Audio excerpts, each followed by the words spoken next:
If I woke up tomorrow and I was fat again, this is exactly what I would do step by step to get all the fat off again as fast as possible. Most people would instantly jump on a treadmill and try and starve themselves, but the truth is fat loss is so much more simple when you focus on the right things. I know this myself because not so long ago I was 248 pounds and looked like that. And after trying and failing to lose fat for years, I finally lost over 70 pounds of fat. So I'm going to show you how I would do it all again in 2026. The absolute first thing I would do before trying to make some nutrition plan or workout program is set a realistic, measurable goal. Most people just say I want to lose fat and yeah, okay, but how much? 1 pound, 100 pounds? And by when? 3 months? 10 years? You need to know that, otherwise how are you supposed to know what to do by when to achieve it? And if you can't do that, then you may as well just not try in the first place, because if you're not committed enough to set a date and how much fat you actually want to lose, you're going to likely quit very early on. A sustainable rate of fat loss is around 1 to 2 pounds of fat per week. Whenever you see people lose more than that, it's fats, yes, but it's also water, glycogen, and sodium. And in most cases, when people are losing loads, it's also muscle, and that's the last thing you want. So I would aim to lose around 2 pounds of body fat per week. And if I wanted to lose 70 pounds again, that would take me 35 weeks in total. And that may sound like a lot, but it's nothing in the grand scheme of things. And once you have that set timeline, with that set goal, things become so much more clear, because you're no longer just saying, oh yeah, I want to lose fat. You have something set in stone that you can actually work towards. From there, I need to work out what kind of deficit I need to create to lose that amount of fat. And I now know that if you're in a 500 calorie daily deficit, you would lose 1 pound of fat per week on average. So therefore I would need to be in a 1000 calorie daily deficit to lose 2 pounds per week. By the way, if you do want 2026 to be the year that you finally lose fat, build the body you've always wanted, and you want to do so through my system, my structure, and my support, so that you can lose anywhere from 12 to 24 or more pounds in the next 90 days, click the first link in the description. Now, once I had a timeline and my goal in mind, the first thing I would do is work out how many calories I'm going to eat per day. And this is where so many people go wrong, because they spend hours and hours on calculators debating whether they should eat 2,100 calories or 2,200 calories, when the truth is none of that matters if you're not consistent. The way I would do it is I would say, okay, I want to be in a 1000 calorie daily deficit, and I want about 70% of that deficit, so 700 calories, to come from cutting calories, and the other 30% to come from an increased output. So to work out what my starting amount of calories would be, I would times my body weight in pounds by 11.5. So let's say I was 250 pounds, which is close to what I was. I would then be eating 2,900 calories a day. It's way better to start too high than too low of your calories, because if you start too high, you can always adjust it down. Whereas compared to if you start too low, you're going to feel like absolute shit, and that makes things way harder. Trying to lose fat too fast is a loser's game. Trust me, I've tried it. And all that happened was I felt like shit, I had no energy, I was a grumpy prick, and I didn't want to do anything but sit on my sofa. Once I had my set calories, the only other thing I would focus on is how much protein I'm going to eat per day. And I would eat 1 gram of protein per pound of my desired body weight, not 1 gram of protein per pound of my current body weight, my desired body weight. So if I desired to be 180 pounds, I would eat 180 grams of protein per day. The obvious benefit to protein is that it helps you preserve muscle when you're in a calorie deficit. But even more than that, your body expends more energy burning protein than fats or carbs. That's why it keeps you fuller for longer, which is a massive benefit. I remember times dieting when I wouldn't really bother with protein, and it made things 10 times harder. The way you should think about this is, do you ever think you could actually overeat chicken breast? Because I know I couldn't. And that's why it's so important to keep eating protein, because you're going to be full and you're not going to want to eat more of it. Okay, so now I have my calorie target and my protein target. I need to think about what I'm actually going to eat to make sure I hit those numbers. Over the years, what I found works well for me and for most of my clients is having 2 to 3 repeatable meals that you actually enjoy, and then having a few quick and easy recipes that you can throw in there whenever you feel a bit bored of what you're eating. I used to be an advocate to eating something different every single day, but what I found is a lot of the days when I would come home busy and tired, I wouldn't be bothered to cook something new and different, and what would happen is I'd end up ordering food and eating way too many calories. It's so much easier, especially on the busy days, to have food prepped in your fridge and you can just take it out, stick it in the microwave or oven, and it's there ready for you to eat. I would aim for 80% of my calorie intake to come from nutrient-dense whole foods, and then 20% to come from whatever the hell I want.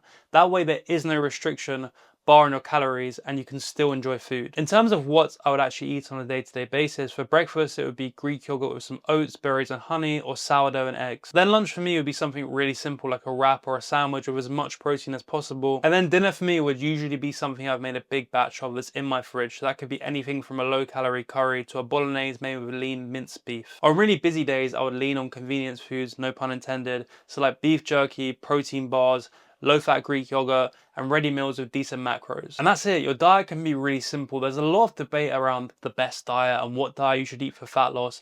But really and truly, although of course in an ideal world you would eat more or less all nutrient-dense whole foods, that's just not realistic for most people, and nor is it necessary for sustainable fat loss. Okay, so now that my diet's set, the next focus would be the other 30% of my calorie deficit that I mentioned earlier that's going to come from increased output. Where most people fuck this up is they think increased output means really hard cardio, and they end up killing themselves on a treadmill and then overeat massively and spend the rest of their evening on a sofa. So the actual cardio I'm talking about is NEAT, which stands for a fancy term, non-exercise activity thermogenesis, which is anything from fidgeting to standing to pacing to walking. And that's where most of the calories you burn throughout the day actually comes from, just from you existing and moving around. And that's the other problem with harder cardio, is you do less NEAT throughout the day without even realizing. So in a lot of cases, you actually end up burning less calories compared to if you just didn't do the hard cardio. So I would walk more. Back when I was fat, my average step count was around 4K. I think the optimal amount of steps per day for someone who's trying to lose fat is around 10 to 12K,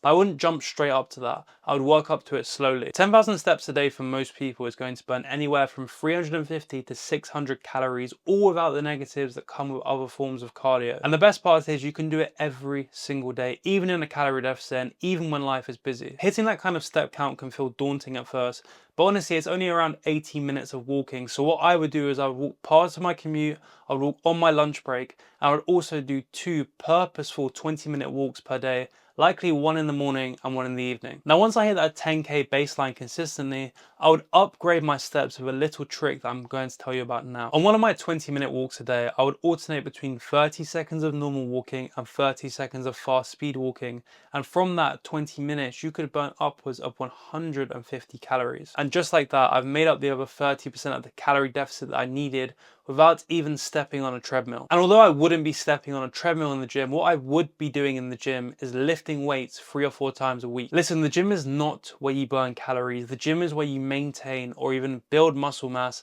And how I would do that is I would either do a 3-day split of push-pull legs or a 4-day split of upper lower, upper lower. My absolute only focus in the gym would be progressive overload. That's where you do more every single week in terms of weight or reps, up to a maximum of 12 on each exercise. So let's say the first week I do 16 kilo dumbbell bicep curls for 9 reps. The next week I would go for 10, then 11, then 12, and then I would increase the weight and go for 8 reps and repeat that process. And if I couldn't do that every session, I would utilize techniques like drop sets or partial reps to progressively overload in other ways. Overall training really is the most simple part of this. Just get yourself in the gym, have some intensity, make sure you're progressively overloading where you can, and that is how you prevent yourself from being skinny fat once you've lost the fat. If you're not in the gym at the moment, I get that it can feel daunting, but even if you get some dumbbells at home, that's better than nothing. Now, once that's all in place, the final piece of the puzzle is tracking and adjusting where needed based on that data, and the only data point that you really have to track is your weight. Personally, I think it's vital to step on the scale at least 2 times a week, first thing in the morning, to get an average reading. The thing is, your weight fluctuates a lot day to day based on sodium intake, water retention, sleep, and so much more.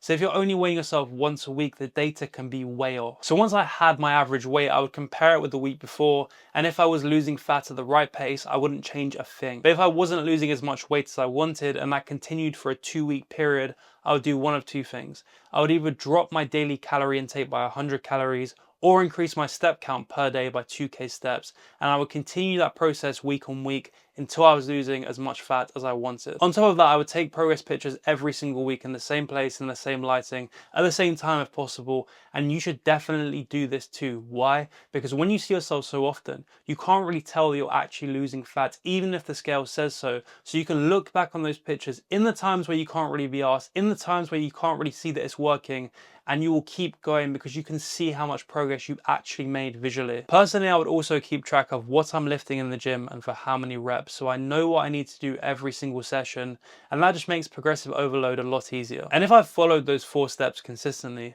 I would be guaranteed to lose all my fat again in 2026. But the most important question is, how would I keep it off? What happens to a lot of people, and this even happened to me at a certain point, is once you get to your goal weight, you kind of look in the mirror and you're like, well, I've reached my goal now. What do I do now? And you lose that sense of purpose that you've had for so many months. And then before you know it, 6 months down the line, you've put half the weight that you lost straight back on. And that's why it's so important to have an exit strategy. Once I hit my goal, I wouldn't instantly add 1,000 calories back to my diet overnight.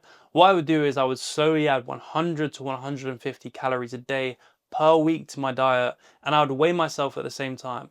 And once I stop losing weight and I'm not gaining weight, I know I've reached my maintenance level. At the same time, I would carry on doing all the things that the lean version of myself did to get lean in the first place. Obviously with some more flexibility, but I would still make sure I get my steps in, hit my gym sessions, and eat properly. Enjoy the new body and the new life you've created when you come out on the other side, because you deserve that. Just don't get complacent. Stick to the lifestyle that got you where you are, and you'll be alright. And again, if you do want to make 2026 the year where you lose the fat and learn to keep it off directly from me, click the first link in the description of this video. Other than that, I hope this video helps. And this is where I usually do my same outro that I do for every single video, but this is my last video of my first full year on YouTube 2025.